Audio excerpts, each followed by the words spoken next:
Ce programme vous est présenté par Antemeta, expert de la protection des données et du cloud hybride avec son partenaire Veritas.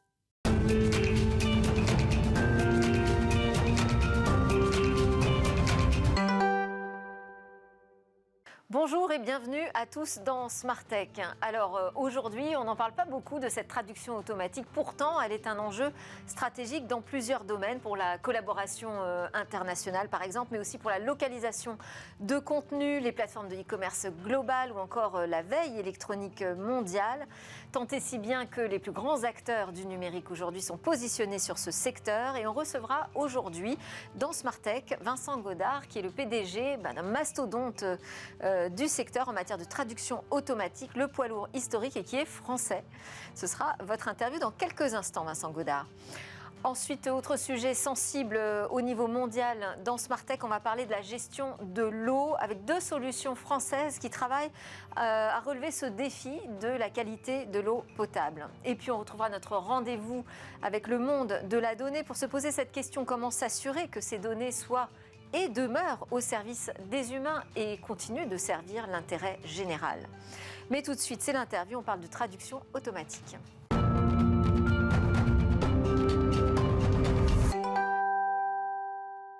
Il existe encore 2000, même plus de 2000 langues parlées dans le monde, mais seulement quelques outils finalement de traduction détenus par une poignée d'acteurs plus imposants les uns que les autres dans la tech, mais dont fait partie également Sistran, qui affiche 50 ans d'expérience au compteur. Bonjour Vincent Godard. Bonjour, merci pour votre invitation.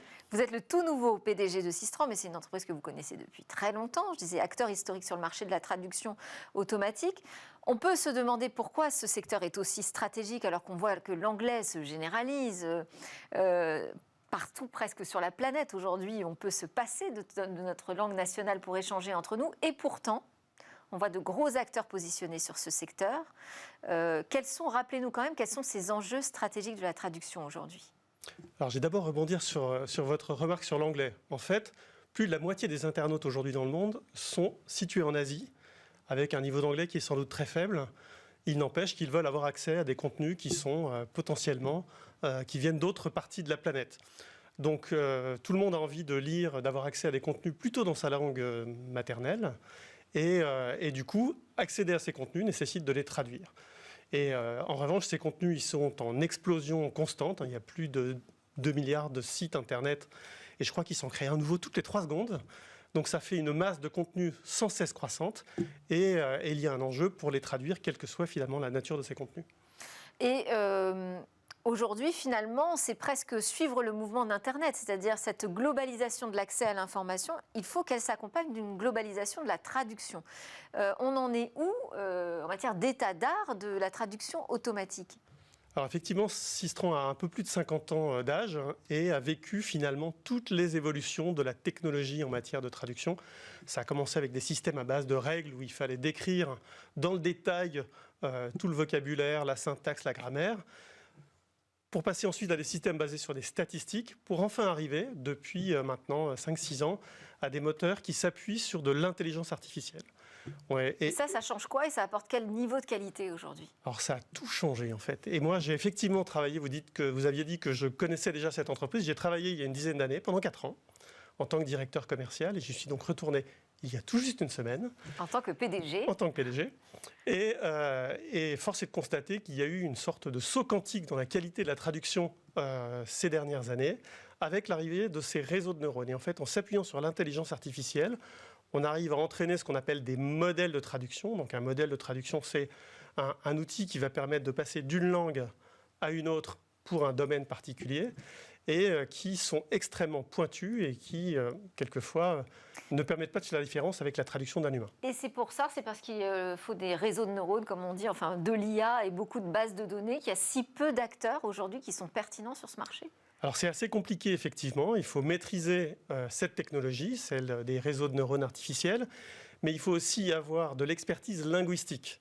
Cette expertise linguistique, elle est double. Il faut, avoir des données qui permettent d'entraîner ces moteurs, et deux, il faut savoir s'en servir.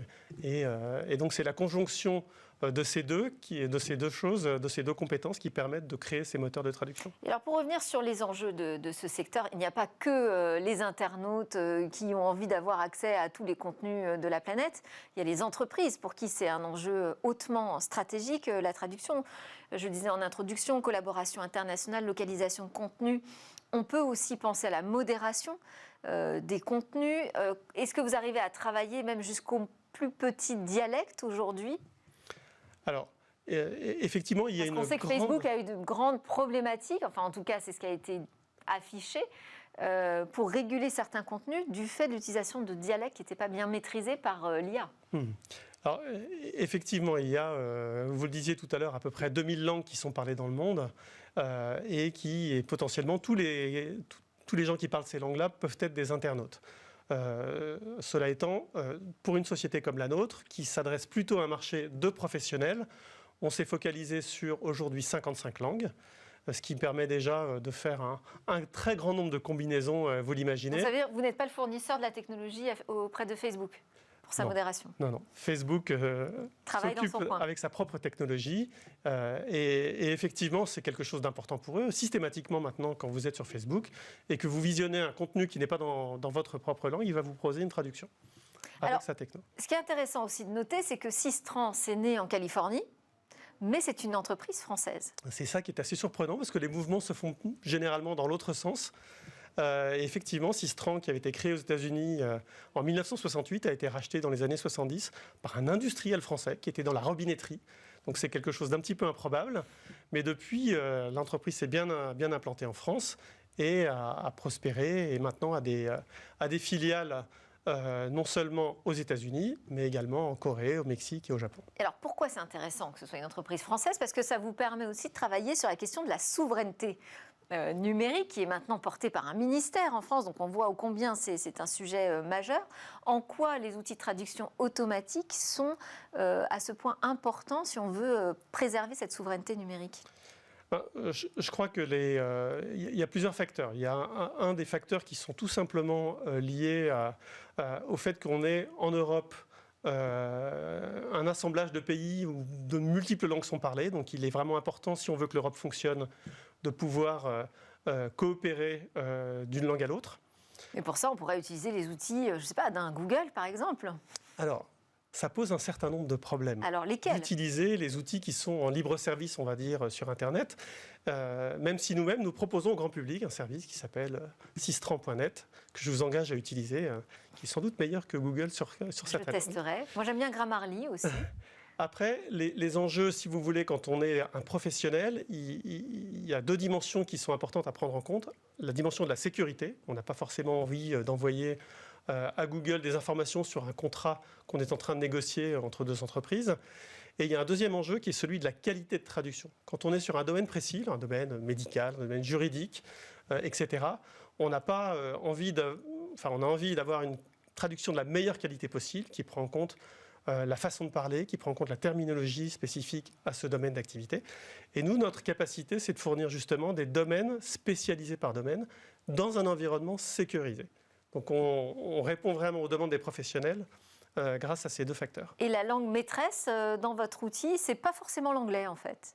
Non, on a aussi des paires de langues et c'est aussi ce qui nous distingue de beaucoup de nos concurrents qui sont principalement américains. C'est d'avoir des paires de langues directement d'une langue européenne vers une autre langue européenne.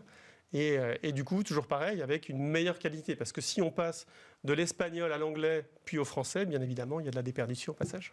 Donc c'est là-dessus, aujourd'hui, qu'on peut faire la différence sur le marché, c'est-à-dire en maîtrisant mieux la langue, les différentes langues européennes, en proposant peut-être un corpus aussi adapté à l'activité de l'entreprise. C'est là-dessus qu'on fait la différence. C'est plus sur le volume de données à disposition ? Alors, le volume de données, il va être important pour créer un moteur qui fonctionne bien sur une paire de langues données.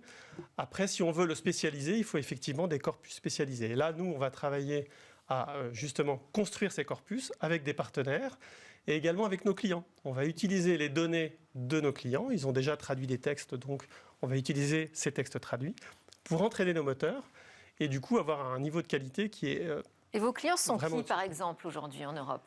Alors, on a des clients qui sont des grandes entreprises, les grands acteurs de la pharmacie, de l'agroalimentaire, énormément de banques, la Société Générale, Nestlé, j'en passe. Et qui s'en servent pourquoi? Et ils s'en servent pour de multiples usages finalement. Ils vont s'en servir pour favoriser la coopération à l'intérieur de leur entreprise. Quand ils sont présents dans des dizaines de pays, ça permet à des employés de communiquer les uns avec les autres. Ça va permettre d'améliorer l'efficacité des services traduction en pré-traduisant les textes qui sont ensuite revus par des traducteurs, ou même simplement, quelquefois, quand le niveau de qualité est suffisant avec la traduction automatique, simplement publier ces textes traduits. D'accord. Pas pour faire de l'espionnage industriel au niveau international. Alors, le sujet du renseignement est important également. Et effectivement, ces outils peuvent être utilisés pour faire de la veille sur différents sujets. J'imagine, très bien. Alors vous avez parlé de saut quantique, on se retrouvera, j'imagine, au moment où l'informatique quantique pourra permettre de faire un nouveau saut dans l'IA et la traduction automatique en temps réel. Merci beaucoup Vincent Godard, nouveau PDG de Sistran, donc notre leader international et français. C'est l'heure de notre talk, je vous en prie. On va parler de la qualité de l'eau maintenant dans Smart Tech. Alors, on parle des technologies pour améliorer la gestion de l'eau et même plus précisément la qualité de l'eau avec mes deux spécialistes, François Grenard, cofondateur, directeur des opérations chez Biostart. Après 4 années de recherche et de développement, votre société a mis au point un polymère éco-conçu, totalement green, qui a pour principale caractéristique de dépolluer les eaux propres et usées. À vos côtés, Mathias Monneron, ingénieur, docteur de l'Université de Limoges en eau et environnement. Vous êtes aussi le président cofondateur d'Ecométrique, toute jeune spin-off d'un laboratoire de recherche qui travaille depuis longtemps sur le développement de dispositifs innovants pour la mesure au fil du temps des concentrations et des trajectoires des micropolluants dans les eaux. Bonjour à tous les deux. Bonjour. On va commencer ensemble, Mathias Monneron, puisque je sais que vous avez rédigé une thèse. Oui, tout à fait. Sur les sites, les sols pollués, le risque sanitaire aussi que cela représente. Et puis vous avez fait 2 ans de post-doctorat sur l'étude de la contamination des cours d'eau en pesticides. C'est un sujet d'actualité aujourd'hui, Oui. qui plus est, avec des résidus qui ont amené à la création donc, de la start-up que vous dirigez aujourd'hui, Ecométrique. Alors, quel est peut-être déjà l'état des lieux? On a une forte actualité sur la pollution des eaux qui vient d'être publiée, mais quel est, selon vous, l'état global des eaux aujourd'hui en France? Alors, aujourd'hui, la qualité, on voit qu'elle est très impactée, que ce soit en termes de quantité ou de qualité. Les études montrent, encore les dernières études qui sortent, qu'on retrouve des pesticides dans à peu près tous les cours d'eau, des résidus pharmaceutiques, des hormones, des métaux aussi. On pensait que les zones peu agricoles étaient peu impactées, mais en fait, on se rend compte que aussi. Donc, en fait, toutes ces ressources sont impactées. Plus rien n'est épargné. Voilà, c'est ça. Est-ce que le phénomène s'est accentué ou quand même on va vers un petit mieux, un léger mieux? Alors, ça a tendance à s'accentuer, mais aussi ça vient du fait qu'on cherche beaucoup plus et qu'on trouve beaucoup plus. Oui. Aujourd'hui, les technologies en fait, nous permettent de voir beaucoup de choses qu'on ne voyait pas forcément bien avant. Aujourd'hui, on commence à avoir une idée vraiment de ce qui se trouve dans les eaux, ce qui n'était pas forcément le cas il y a 20-30 ans avec les technologies qu'il y avait à l'époque. Donc en fait, la technologie aujourd'hui permet aussi d'agir un peu moins à l'aveugle, c'est ça? Oui, tout à fait. C'est ça. C'est que maintenant, on arrive à cibler des polluants qu'on ne connaissait même pas encore il y a quelques années. Aujourd'hui, les molécules qu'il y a dans les cours d'eau polluantes, il y en a plus de 40 000. Donc c'est compliqué d'avoir une cartographie complète de ce qui s'y trouve. Fabrice Grenard, même analyse sur l'état aujourd'hui des eaux en France? Tout a été dit, c'est exactement ça. J'insisterai peut-être plus sur l'émergence de nouvelles pollutions aujourd'hui, qu'on ne connaissait pas avant. Mais c'est vrai que les métaux lourds, les PCB, les pesticides, les perturbateurs endocriniens, c'est une pollution totalement invisible, mais qui a des effets extrêmement délétères. Les nouveaux polluants, ce sont lesquels alors? On en a quelques-unes, quelques familles qui sont plutôt liées à des PFOS, des choses comme ça. Donc je ne connais pas du tout, pardon, si vous pouvez nous éclairer. Oui, non, ce sont des polluants en fait, qu'on retrouve souvent dans les bassins de rétention, dans les aéroports. Donc voilà, donc effectivement, il y a plus de 110 000 molécules en Europe aujourd'hui qui sont visées. Et alors donc, avec Biostart, vous dites que vous arrivez à neutraliser On capture. ces éléments polluants. Comment ça fonctionne? C'est-à-dire qu'en fait, c'est une molécule cage, comme une tasse à café, dans lequel vient s'insérer le polluant et il est capturé comme ça. Voilà. Et donc il faut une molécule différente par polluant? Non, justement, elle n'est pas sélective. Ah, elle n'est pas Non, elle sélective. n'est pas sélective. Donc, on a développé 4 types de polymères. Et en fonction des matrices de polluants qu'on rencontre, on adapte nos matrices en fonction de ça, quoi. Et alors, qu'est-ce que vous en faites une fois que le polluant est capturé? Ça, c'est une bonne question. On peut le recycler. C'est une pollution en soi. Absolument. On peut le recycler. C'est-à-dire qu'avec un changement de solvant, on arrive à faire libérer en fait la molécule de son polluant. Donc, il y a des choses qu'on peut retraiter, donc dans une logique d'économie circulaire. Et puis les autres, évidemment, seront traités comme des déchets ultimes. J'ai une petite chose, c'est que notre polymère est complètement green. Alors, c'est ce que j'allais dire, parce que il y a aussi toute la question de la fabrication de votre capsule là, qui absorbe le polluant. Oui. Alors, c'est une molécule qui est assez ancienne, qui a été utilisée dans l'industrie pharmaceutique, et que nous, on a changé, et ça nous a permis, en fait, de l'appliquer dans des matrices d'effluents. Et elle est faite à base, je schématise, à base d'amidon et d'acide citrique. Donc des éléments complètement neutres pour l'environnement. Et vous travaillez sur le même type de polluants, parce qu'il y a les polluants, les micropolluants? Oui, je pense qu'on travaille sur le même type de polluants, sur les micropolluants, tout ce qui est pesticides, résidus pharmaceutiques, hormones, ce genre de choses. Donc c'est un travail complémentaire aujourd'hui qui se fait entre vos deux sociétés? C'est ça, parce que nous, on est plus dans l'analyse. Je ne sais pas si vous vous connaissiez avant de venir dans Smartech d'ailleurs. Pas du tout, mais c'est juste un hasard. Voilà, c'est ça. Parfait. Donc lui, il est dans l'analyse, nous, on est dans le traitement, donc on est parfaitement... Nous, on arrive en amont, et après, du coup, vous arrivez sur le traitement. Absolument. Alors, comment la technologie a pu permettre de mieux travailler? On parlait des capteurs. Quel type de progrès aujourd'hui on a justement, opéré? un des problèmes avec les micropolluants, en fait, c'est la variabilité. En fait, les concentrations dans les cours d'eau, par exemple, d'un pesticide, sont très variables. Et aujourd'hui, ce qui est fait pour analyser les eaux, c'est généralement un technicien qui va sur le cours d'eau avec une rivière. Avec sa bouteille, il remplit. Là, il est représentatif de quoi? Et ensuite, il part au labo, il fait son analyse. Il est représentatif d'une seconde, le moment où il a trempé la bouteille. Mais en fait, l'agriculteur, un jour après, il avait pendu, il a plu. Ben, malheureusement, ça va ruisseler, ça va dans le cours d'eau. Lui, il ne l'a pas vu.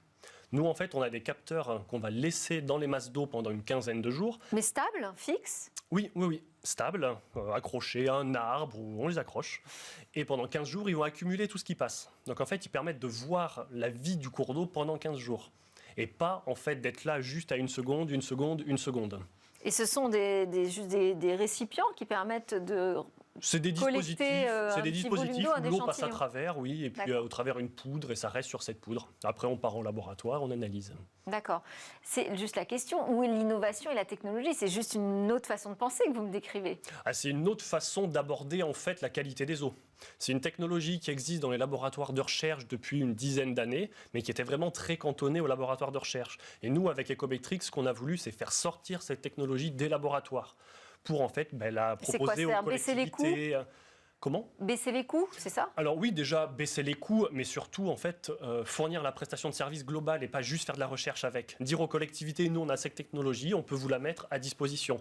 Les laboratoires de recherche, ils sont là pour faire de la recherche. Ils ne sont pas là pour aller voir les collectivités et leur dire on va faire votre suivi avec nos technologies. Même question, Fabrice Grenard.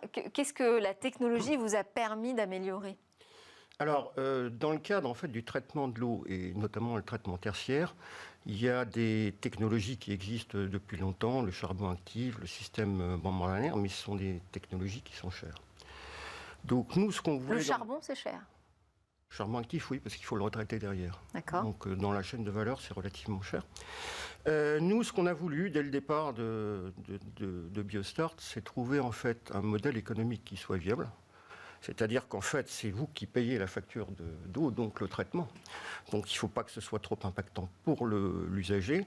Et voilà, c'était l'objectif. Donc la techno nous a permis, grâce à la pharmacie, justement, de développer une solution alternative, voire complémentaire aux autres, et qui nous paraît économiquement tout à fait viable. Donc voilà, on a travaillé 4 ans sur cette recherche.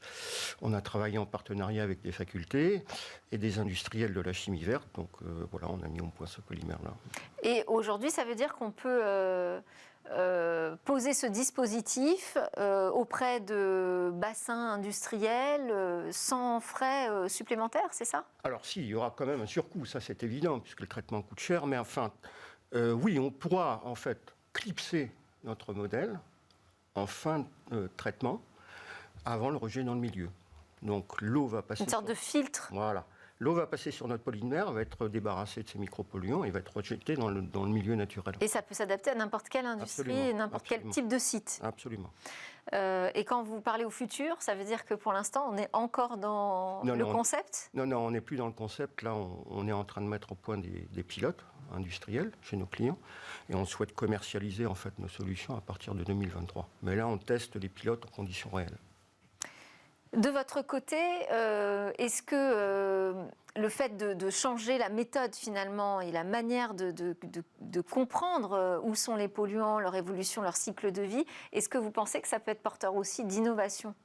Est-ce que vous arrivez en amont sur ce qui se passe à la suite ? Oui, c'est ça. Ça permet aussi d'identifier les problématiques en amont. On nous dit souvent, vous avez des concentrations moyennes. Comme j'ai dit, c'est sur 15 jours, nous. Alors oui, on a des concentrations moyennes, mais par contre, on va tout voir.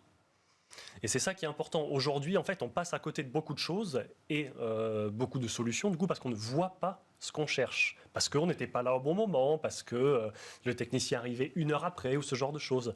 Donc, en fait, c'est ce genre de technologie qui permet, en fait, une gestion plus intégrée, en fait, de la qualité de l'eau.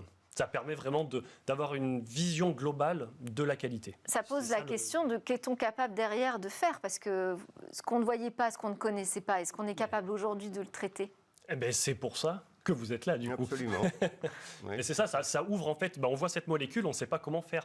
Donc il vaut mieux l'avoir vraiment en amont, avant d'avoir des grosses problématiques là-dessus, pour savoir ce qu'on va en faire. Et alors comment vous traitez cette problématique de nouveaux micropolluants qui n'étaient pas identifiés auparavant ? C'est-à-dire que globalement, on trouve ce qu'on cherche.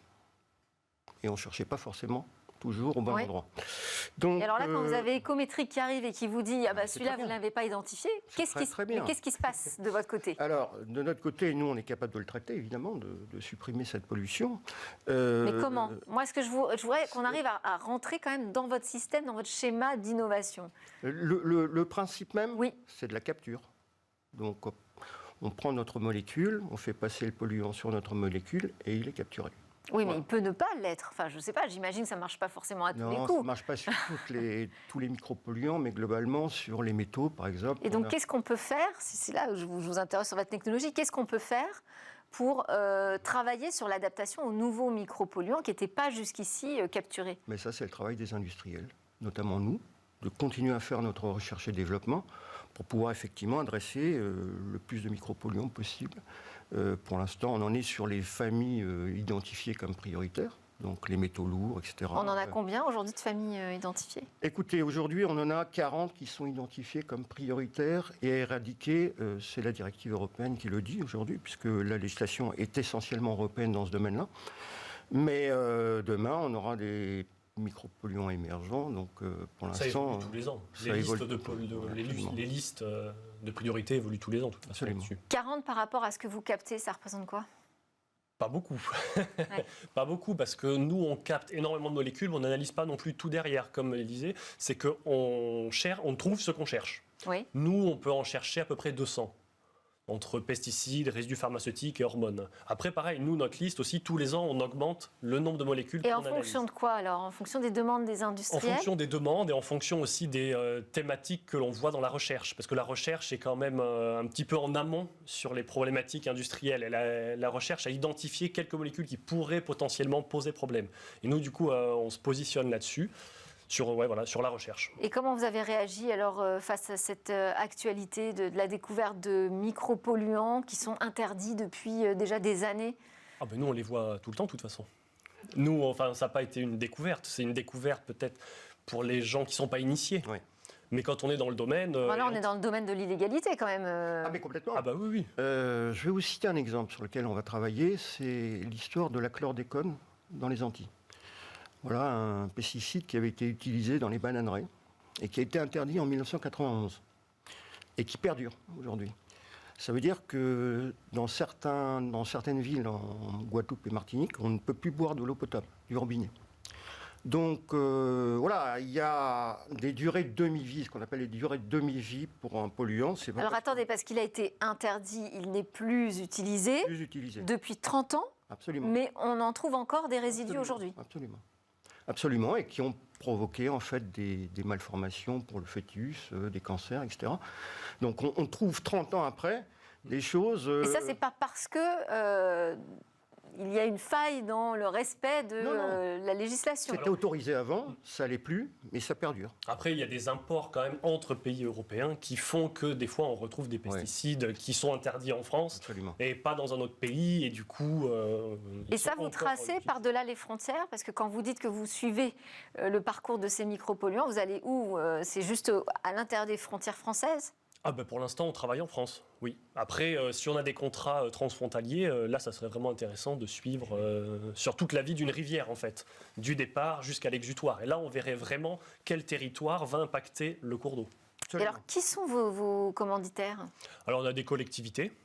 On a beaucoup travaillé sur le Limousin, enfin l'ex-région Limousin. Après, on commence à travailler avec les industriels, avec les gros industriels qui ont des problématiques. Vous faisiez partie du concours Water Management, c'est ça? Oui, ouais, c'est ça. Organisé à Limoges. Ouais, c'est ça. Il y a une grosse communauté French Tech à Limoges qui organise ce genre d'événements et qui donne beaucoup de visibilité à la ville.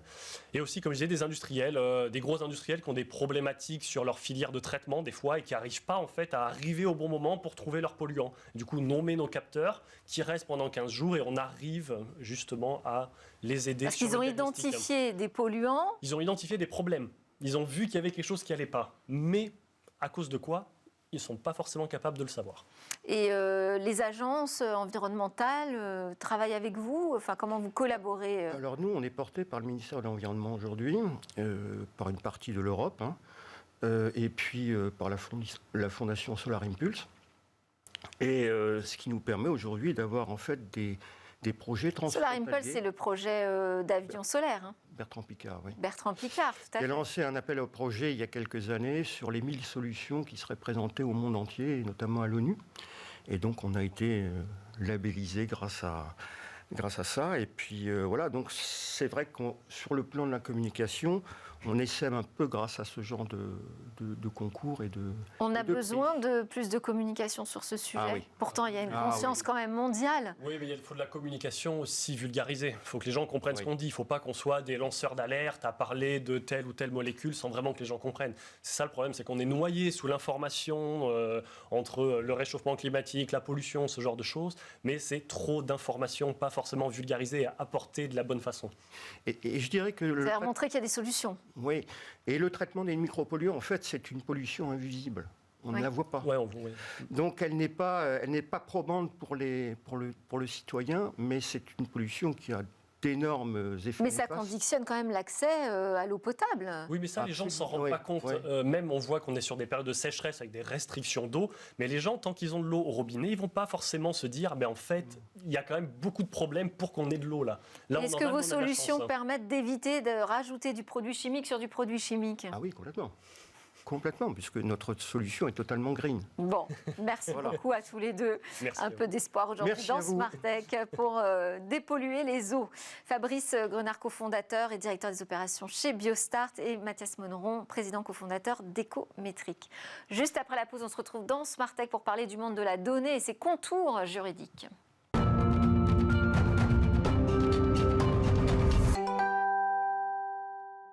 Vous êtes bien de retour sur le plateau de Smartech, votre émission qui vous parle de l'innovation, mais aussi de toutes ces questions autour de l'innovation, des nouvelles technologies qui chamboulent notre monde. On va parler justement de ce monde de la donnée, de ses contours juridiques, avec Carole Chartier-Djelaïbia, pardon, j'ai peut-être un peu écorché le nom, j'espère pas trop, juriste, membre fondatrice et secrétaire générale du Cercle de la Donnée. Bonjour Carole. Bonjour. Alors, ce monde de la donnée, que vous nous chroniquez d'ailleurs régulièrement dans Smartech et dont vous observez, vous, sous ses contours et problématiques juridiques au quotidien. Il n'est pas toujours, c'est pas si évident qu'il soit synonyme de projet. Quand on parle de big data, d'intelligence artificielle, eh bien, parfois, on fait face à des craintes, voire à du rejet. Qu'est-ce que vous répondez, Carole, à la méfiance en fait suscitée à l'égard de l'usage massif des données ? Donc vous avez touché vraiment au cœur du problème, on va dire, c'est vraiment l'usage massif. Parce que l'être humain, il a toujours en fait appréhendé son environnement à partir des données, des informations qui l'entourent.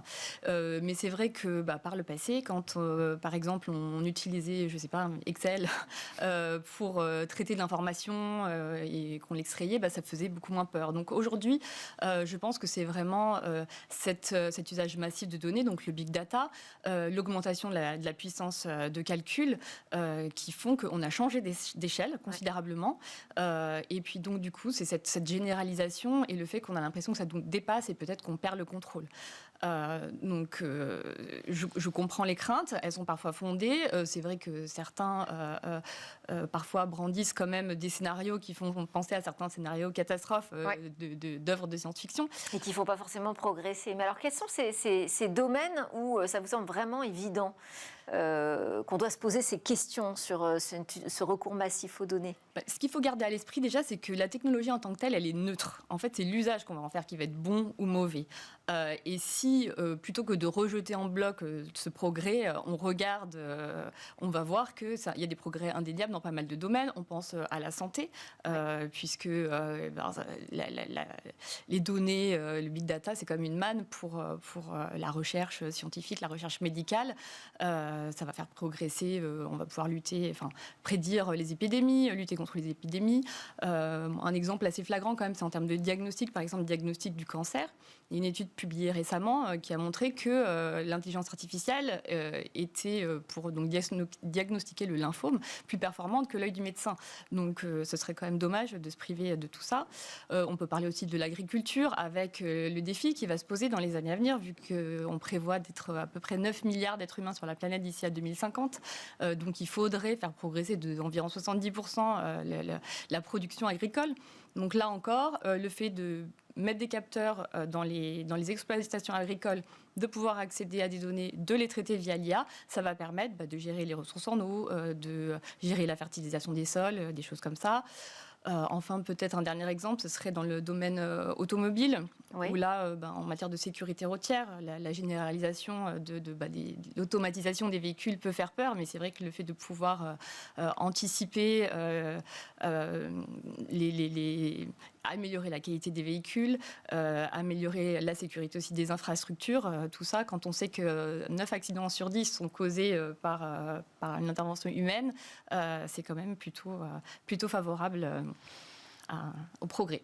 Et alors c'est vrai que là vous donnez des exemples qui montrent l'apport tout à fait positif pour chacun d'entre nous de cet usage massif des données, parce que vous donnez l'exemple d'un médecin face à une IA, mais cette IA a été entraînée par énormément de médecins, en fait. C'est ça qui en fait tout l'intérêt et toute la qualité. Pourtant, il existe quand même des travers sur cette généralisation de l'exploitation des données. Oui, tout à fait. Il y a déjà on peut citer ce qu'on appelle les biais en matière d'intelligence artificielle. Donc c'est sûr que si les données de départ ne sont pas suffisamment qualitatives, en fait, eh bien, du coup, les données de sortie de l'IA ne seront pas bonnes non plus. Et on a tous des exemples en tête de travers d'IA qui excluent certaines parties de la population, comme il y a eu des IA qu'on a qualifiées de sexistes ou de racistes. Et puis après, bien entendu, on n'est pas à l'abri de déviations. Et aussi, ce qui peut faire peur, c'est le fait que cette technologie puisse être utilisée à des fins qui ne sont pas acceptables moralement ou socialement. Et là, un exemple qu'on pourrait citer, c'est la reconnaissance faciale, par exemple. Nous, en Europe, normalement, elle est utilisée uniquement dans le but de lutter contre le terrorisme, par exemple, et de façon très contrôlée. Et en revanche, cette même intelligence artificielle, elle est déployée en Chine pour procéder à un contrôle massif des populations avec des systèmes de notation. Donc, c'est sûr que... Alors, tout ça est très, effectivement, effrayant, ça pose problème. Comment est-ce qu'on fait? Quelles seraient les solutions, selon vous, pour éviter de tomber dans ces dérives? Il faut redonner confiance aux utilisateurs. Pour ça, il faut notamment de la transparence, qui n'est pas forcément évidente à donner. Dans le cadre du cercle de la donnée, il y a quelques années, on avait publié une étude sur l'intelligence artificielle qui se concluait par 12 propositions justement pour une IA éthique. Donc, parmi elles, il y avait notamment une proposition qui figure aujourd'hui dans le règlement sur la proposition de règlement d'intelligence artificielle. Au niveau européen ? Au niveau européen, qui est de définir en fait l'IA selon des critères de risque. Donc il y aurait une IA qui serait totalement inacceptable, en tout cas en Europe. On définirait aussi les IA à risque limité. Voilà. Donc, et en fonction de tout ça, eh bien, il y aurait des conditions à remplir qui seraient plus ou moins importantes, et notamment au niveau de la qualité des données d'entrée. Donc en fonction des expérimentations et des usages. Ouais. Tout à fait. Mais c'est vrai que ce qui est primordial, c'est de définir des règles au niveau européen, c'est-à-dire d'avoir une réflexion globale. Et ce qui est assez encourageant, c'est qu'aujourd'hui, l'Union européenne a quand même pas mal de projets en cours sur cette transformation numérique, mais on sait que les États membres, à chaque fois, essayent vraiment de placer l'humain et les libertés fondamentales au centre. Donc normalement, ils devraient être garants. Et donc, toutes ces réflexions aujourd'hui, elles se font au niveau européen, mais pas seulement, au niveau de chaque État. Aujourd'hui, on en est où en France sur cette réflexion d'une IA éthique ? Enfin, d'une IA, c'est peut-être un peu simple, mais des IA éthiques. Au niveau France, je suppose qu'on va quand même essayer de suivre le mouvement, puisque les réglementations qui arrivent, elles sont normalement transposables en droit français. Et puis de toute façon, on peut peut-être les devancer aussi. Pour l'instant, on est plutôt dans un cadre de moratoire. Quand on regarde ce qui se passe sur la reconnaissance faciale, on a l'impression que la France est très prudente, voire freine, hein. Tout à fait, mais c'est justement toute la réflexion qu'on essaye de porter au sein du cercle de la donnée, c'est-à-dire de faire en sorte d'alerter déjà sur les sujets et de faire en sorte de nourrir la réflexion pour que tout ça aille dans le bon sens et pour que la donnée, en fait, elle soit au service de l'humain et surtout pas l'inverse. Donc... C'est là tout l'enjeu, et continuer à donner de la confiance et de la transparence. Oui, et de ne pas agir finalement, c'est s'empêcher de travailler sur ces sujets ? Non, certainement pas. Déjà qu'il y a certains freins qui existent, notamment au niveau GDPR, ce qui est très bien. Le règlement sur la protection des données personnelles, le règlement européen, oui. Et c'est très bien parce qu'il pose bien entendu des bases, mais parfois on a pu le voir notamment sur l'intelligence artificielle en matière automobile. Parfois, il était difficile de pouvoir alimenter les IA quand on ne peut pas avoir accès à toutes les données personnelles, et quand c'est basé sur le consentement du conducteur ou de l'individu, parfois ça pourra restreindre le champ des données. Donc c'est ça aussi des paramètres à Et vous êtes juriste. En tant que juriste, c'est plus compliqué de travailler sur la question de la régulation du recours massif aux données, ou de dire finalement il faut éviter d'aborder ce sujet ? C'est comme tout, il faut y aller, mais de façon prudente et encadrée, mais surtout pas se priver en fait des évolutions, parce qu'on voit bien que quand même l'intelligence artificielle sert le progrès in fine. Le progrès et l'intérêt général. Merci beaucoup Carole Chartier-Djelaïba, juriste, membre fondatrice et secrétaire générale du Cercle de la Donnée. C'était Smartech, cette émission qui vous parle du monde de l'innovation. Je vous retrouve évidemment dès demain. Bonne journée à tous.